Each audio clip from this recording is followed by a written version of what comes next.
Headlines kan mga barata, PNP Chief Police General Rodolfo Azorin Jr. naging bisita kang PNP Bicol kanakalis na Sabado. Filing kang certificate of candidacy para sa barangay election gigibuho na sa masunod na simana. Inkwentro kang Philippine Army as in armadong grupo sa Masbate sa Roangadan. Let's read project kang Best of Bicol ginibungon yan aldaw.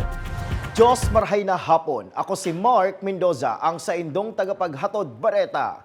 Mga naginibuhan sa inot na sanggatos na aldaw sa saindang posisyon bilang alkalde kan Pamplona asin Libmanan Camarines Sur, pinag-report sa saindang mga nasasakupan na residentes.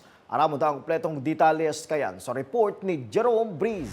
Bigbiglad kan magakaparang alkalde sa Camarines Sur ang sendang mga naging akomplishmento sa pagtukaw como pamayok kan sendang banwaan sa log kan Sanggatos Diaz. Sa banwaan in Libmanan, social services as in health and prioridad na programa kan lokal na gobyerno digdi. Kaya sa tabang man ka na provincial government kan Camarines Sur na itatao man ang serbisyo sa salud para sa mga Libmanenyos na iyo ang nahiling na dakulang na ginibuhan ni Mayor Jess Camara. So again, priority ito po, social services, health, and agriculture.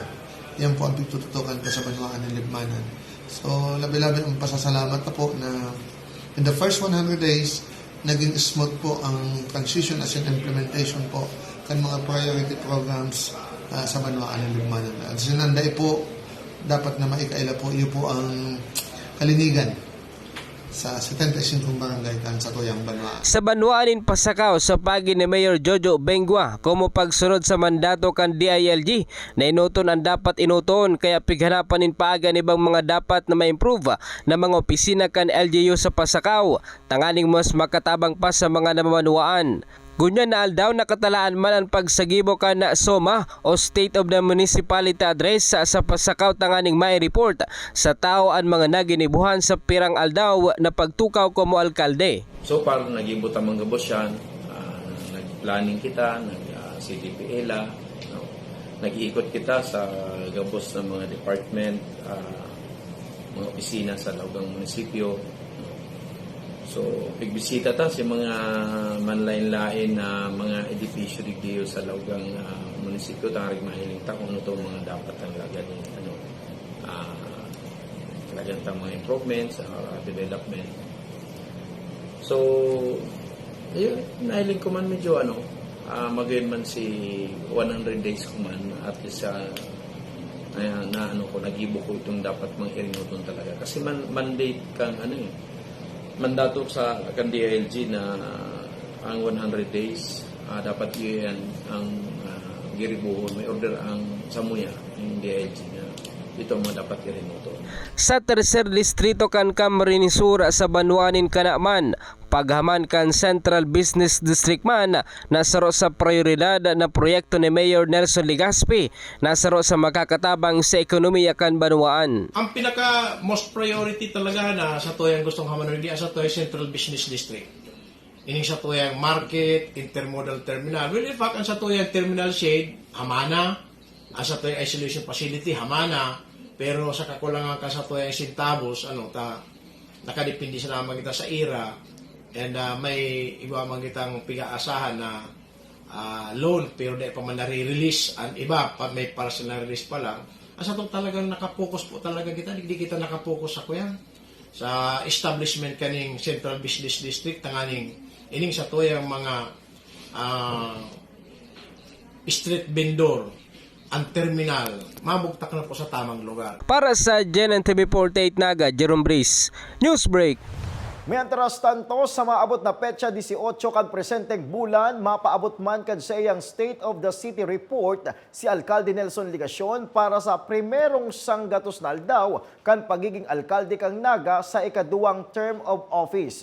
Gigibon ini sa bagong development site sa Barangay Balata, Syudad ding Naga. Ini ang subuot na napili huli ta mahiling tulos ang mga ginibo kan lokal na gobyerno kang Naga. Urog na ang lugar kung saan ibubugtak ang opisina kan Public Safety Office, Bureau of Fire Protection, City Hospital asin iba pang opisina. Dumanta po gigibuhon dahil symbolic po ito si lugar, si mangyayari ipapahiling ta, ipapamati ta na padagos si mga proyekto sa iraramkan sa tuyang administrasyon. Mayong ibang mas marhay na paagi para ipaabot ang mensahe na yan, kundi itong gibuhon si first 100 days report duman mismo sa lugar na pigde-develop ta. Pagpunta pa lang duman, may hiling na padagos na may nangyayari asin si mga proyekto nangyayari sang-ayon sa timetable. Padago sa mga bareta, Commission on Election mapuunang mag-ako ng Certificate of Candidacy sa masunod na simana para sa barangay asin SK election. Ang detalye sa report ni Melvin Machado. Pasado sa calendar of activities kang Commission on Election sa maabot na Sabado, Petsa 22, mapo na sila mag-ako ng Certificate of Candidacy para sa mga gusto magkandidato sa barangay asin sangguniang kabataan. Madurar ini hasta Petsa 29 kang presenting bulan. Susuk kay Attorney Mike Julia kang Comelec Naga hasta day pa napipirmahan kang president ang postponement kang eleksyon sa barangay na pinagtalan sa Disyembre 5 ngunya na taon. Padagos lang ang ang ginigibong preparasyon. Pero habang di pa kayo napirmahan ni Presidente Marcos ang bill postponing the election, sa COMELEC po tuloy yan sa tuwing preparation. Base po sa calendar of activities kang COMELEC, ngunyan na Oktubre, schedule na kang filing kang Certificate of Candidacy. Ito mga interesado po mag-filing kandidatura sa barangay ta sa SK. Ang petsa po na designate kang COMELEC, October 22 hanggang 29. October 22 to 29, ayan po ang filing kang Certificate of Candidacy. Mientras sa pinagahalat man ang postponement kang eleksyon, sinisiguro man kang Comelec Naga na andam ang listahan kang mga botante pati mga maestrang maging katuwang sa pilihan asin mga classroom sa gagamiton. Kaya kami sa COMELEC tuloy ang preparation ta sa ngunyan nga ni nagkanta kita ng ARB hearing itong convening itong nagpirma na po sa mga ARB board members ning katong mga list of voter ta tapos naglibot na kita sa mga voting center, itong mga eskwela na gagamiton sa pagboto. Nag-inspection na po kita duman. Tapos ngunyan nagpapalista kita ka mga teachers na ma-serve sa barangay SK election. Kung madagos man ang pagsumite rin COC asin i-oktabang eleksyon, mahalat subot ang Comelec Naga kung uunrahod ang mga COC na isusumiter ngunya na Oktubre para sa sunod na eleksyon o kay Pon Giraray magsumite ring Certificate of Candidacy kan mga makandidato. Para sa GNN TV 48 Naga, Melvin Machado, Newsbreak. Sa iba pang bareta, inumaw ni Alcalde Nelson Ligacion ang opisina kan Local Civil Registry kan Naga. Huli kang nakuha kaining award matapos mag-ikadua bilang Outstanding Local Civil Registry Office sa Bilog na Pilipinas sa Super Extra Large category. Pinagtao ang onra sa katatapos lang na Second National Convention on Civil Registration and Vital Statistic na ginibo sa Metro Manila. Ang LCR kang Naga ang pinamamayuhan man ni Dolores de los Reyes. For proving once again that Naga is one of the best in the country. And this time, insofar as our local civil registry office is concerned, for being named in the super extra large category. And I learned na ang mga kalaban tapo digdi, si mga darakulang syudad, like Manila, Quezon City, Makati, Davao, Cebu, as in more than 40 cities in the entire country. Sa nasabing kategorya, nag-ikapandua po kita as outstanding LCR in the country. Siringman an sa tuya pong pag-umaw sa pamayokan Local Civil Registrar si Ma'am Dolores de los Reyes. Asin ang magpersonahe po kan LCR. Sa pagbabalik kang news break, Enkwentro kan Philippine Army asin armadong grupo sa probinsya kan Masbate, Saro, Gadan. Yan asin iba pang mga bareta sa pagbuelta kang GNN TV 48 Naga News Break.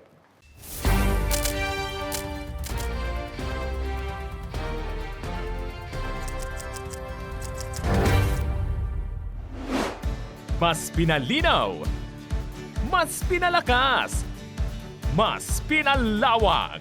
Ang GNN TV 48 Naga, digital na! Kung ang inyong TV sets ay digital ready na, pindutin ang scan o search channel button at makikita ang GNN TV Channel 48. Maaaring gumamit ng indoor o outdoor antenna para sa mas klarong panonood. Ganito rin ang gagawin kung kayo ay gumagamit ng digital box. Sa mga susunod na araw, asahan ang mga programang malapit sa puso ng mga Bicolano. Sa oras ng sakuna, isa sa mga kailangan natin sa ating tahanan ay isang go bag. Ang isang go bag ay naglalaman ng tubig, mga dilata at biscuits upang hindi tayo magutom, energy bars o energy drink, first aid kit, communication devices tulad ng flashlights at batteries, whistles o pito, portable radio at extra cellphone. Mas mabuti kung meron tayong prepaid load guard. Tools tulad ng Swiss knife at gunting. Maaari din tayo magdagdag ng lubid.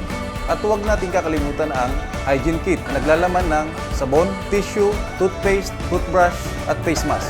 Sa lahat ng oras, laging bukas nakahanda ang aming tanggapan. Tandaan, ang Bicolanong alerto, pirming protektado. Naghahanap ka ba ng one-day printing? Look for AET Ads. We offer tarpaulin printing, billboards, panflex, laser cutting, and stainless for quality signages and many more. Your signage is the face of your business. Kaya ano pang hinihintay mo? I-level up mo na ang signages at billboard mo. Matatagpuan sa Pabidon 4, Door 5, Panganiban Drive, Naga City, in front of Boy Scout and Girl Scout of the Philippines. Sa Central Branch, located at Barangay Dinaga, Naga City, Salbay, Barangay Sagpon, Daraga Albay. For inquiries, you may call or text at 205-5322 or 0998-952-7485 and look for Mr. Willis Soliman. AET Ads ka na, your one-day quality printing.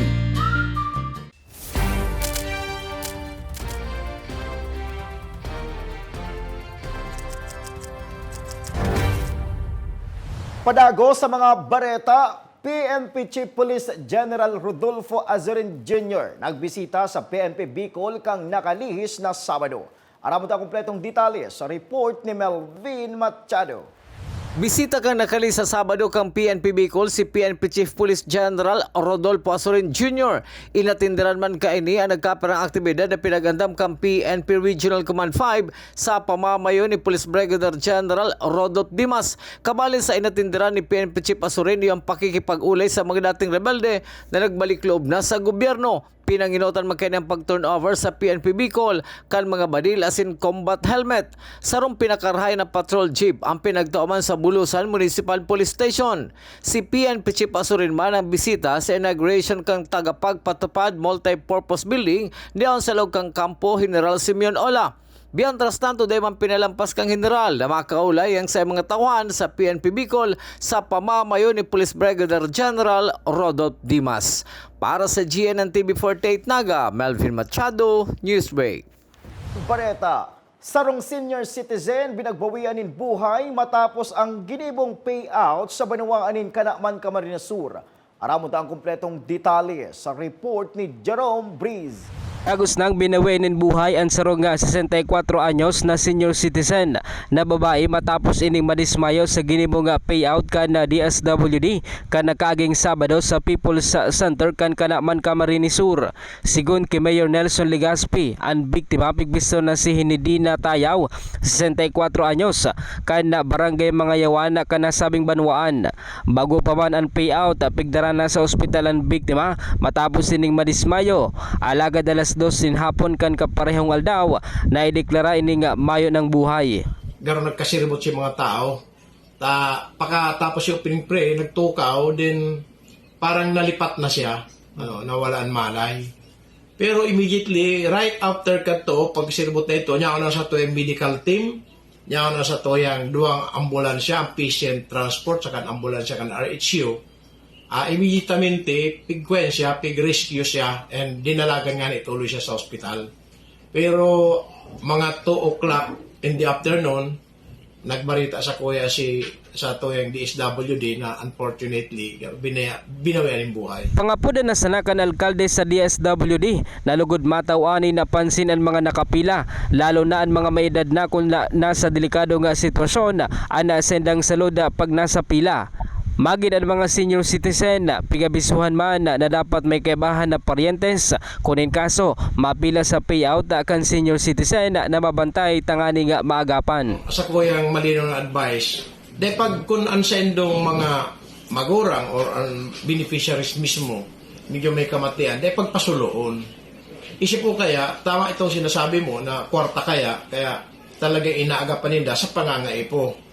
And nasaro pa dyan, grabe pa ka-stricto ang DSWD. Bako man po sa kung anong bagay. Ang mga paymaster, dahil ko aram kung igwa talaga sindang malinaw, klarong regulasyones na sinusunod sa pag-distribute ka ng mga benepisyo. Tamala po nga itong kaso mismo. Aram ninda, na, ang katotohanan, na-delay lang ng kadikit. Dahil ko man pigo, basol kung na-delay lang na kadikit ang arrival kan paymaster kan land bank. Nag-start ang program 8:45 an opening prayer in kadikit na preliminary program para duman sa mga sa mga beneficiaries ang naaratraso lang kadikit, although iwa na abot ng duwang empleyado kan land bank pero may man si mga cash card. So they tulos naka-start and kadikit na seremonya. Para sa GNN TV 48 Naga, Jerome Breeze, Newsbreak. Padago sa mga bareta, ibinalik na kan opisina ni Alcalde Nelson Ligacion ang direktang pakikipag-olay sa mga taga-Naga na igwang kalakawan sa mga opisina kan syudad. Ang People's Day na pinapanginutan man mismo ni Alcalde Nelson Ligacion ang napundo huli kan pandemya. Objeto kan People's Day iyon na direktang maaraman asin matawan solusyon ang anuman na problema na idudulok sa mga opisyal kan syudad. Apwera kan People's Day sa City Hall, igwaman subuotin kaparehong aktibidad sa mga barangay kang Naga. Mahalaga po ang People's Day digdi sa City Hall. Later on, dadarahon ta naman po siya sa barangay. Ninhulit po ta sa paagi kaini, nagiging madali si pagtaonin kasimbagan sa mga tuyo asin kahagadan kan mga namamanwaan. Ninhuli ta direktamente po sinda na nagdudulok asin inaatubang kan alkalde kaibanan si mga concerned officials in the social service cluster. Sa satuyang police report, 3 persona na nagkakawatin kara i-Cruz arestado kan Naga City Police Office. Ang detalye sa report ni Jerome Breeze. Sa mahigot na kampanya kontra sa illegal na sugal kan mga otoridad, 3 persona na naman ang nagkadarakop na embuelto sa Caracruz. Alas 4:45 nin hapon kasudma sa Zona 1 kan Barangay San Felipe, Ciudad de Naga. Dinakop kan mga otoridad ang mga suspect na sinda Jerry Moico, 27 anyos, Randy Rivero, 29 anyos, asin Ryan Rivero, 32 anyos. Nakumpiskar sa mga ini ang 3 piso, nagamit kan mga ini komo pamato asin 337 pesos na taya. Nasa kustudiya ng unyan kan kapulisan ang mga nagkadarakop na persona asin sasangatan in kasong pagbalgar sa Presidential Decree 1602 o illegal gambling law. Para sa GNN TV 48 Naga, Jerome Breeze, Newsbreak. Sa iba pang bareta, Gadan ang sarong pinagtutubodang miyembro kan armadong grupong nakasagupa kan tropa kan 2nd Infantry Battalion Philippine Army sa Barangay Liyong, Katangingan, Masbate. Kang nakalis na Sabado, susug kay Lieutenant Colonel Orlando Ramos, Commander kan 2nd Infantry Battalion Philippine Army, liwat subuot sindang nakaresibe nin impormasyon hali sa mga residentes kaya sinda nakapag-responde. Na-recover man sa lugar ang sarong M16, 4 na short magazine, 37 bala para sa M16, sarong magazine piston, sarong caliber .357, asin 6 na bala. Padago sa mga bareta, sa huring aktibidad kang Best of Bicol, ngunya na Bicol businessman, bakong negosyo ang sa indang itinampok, kundi ang pagtaon ng importansya sa Bicol literature. Susog ki Miss Emeline Salgado, chairperson kang Best of Bicol, ang pagtukdo sa mga kaakian kang Bicol literature ang nagtataonin pagkakataon na mas mabisto paninda ang sadiri bilang mga Bicolano. Kasumpay kaini pinag-umawma ni Christian Cordero kan Savage Mind Arts Book and Cinema ang Metro Naga Chamber of Commerce and Industry sa pagpadrino kan nasabing aktibidad na mas makakatabang subuot sa mga kaakian. Presente man sa pagpuon kan programa si MNCCI President Mr. Mario C. Villanueva na nagtaumanin mensahe sa nasabing aktibidad. Mientras tanto, ang mga estudyante hali pa sa Naga College Foundation Incorporated ang aktibo man sa pagpartisipar sa nasabing aktibidad.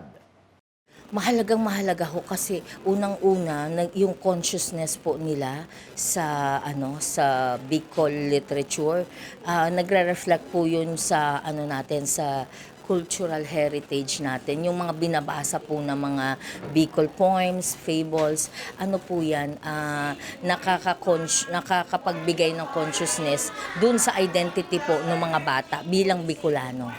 Sa hiling ko, ang halaga kan sarong event na arog kay ni iyon na matawan taki espasyo nin opportunity ang mga aki na magkaigwanin panibagong paghiling sa mga libro. Habi nga ni nindangon yan, digital age na kita, dahil na nagbabarasa ang mga aki, dahil ko tubod dyan, sa paghiling ko, kulang sa nasindanin mga espasyo, kulang sa nasindanin mga oportunidad na nganing magkaigwanin interaksyon, magkaigwanin arog kay ning mga pangyayari. Kaya marahay na nagigibo kita kan mga arog kay ning events na tapos na kita sa pandemic, igwa kitang arog kay ning mga read-along na pinapadrinuhan kan mga private as in public sectors. Asin yan ang kateripunan kan mga bareta ngunya na aldaw. Day malingaw na bisitahon ang samuyang official Facebook fanpage asin ilike ang GNN TV 48 Naga para permi kitang updated sa mga bareta asin istoryang bida ang Bicolano. Liwat ako po si Mark Mendoza. Bigisa na yan sa GNN TV 48 Naga News Break.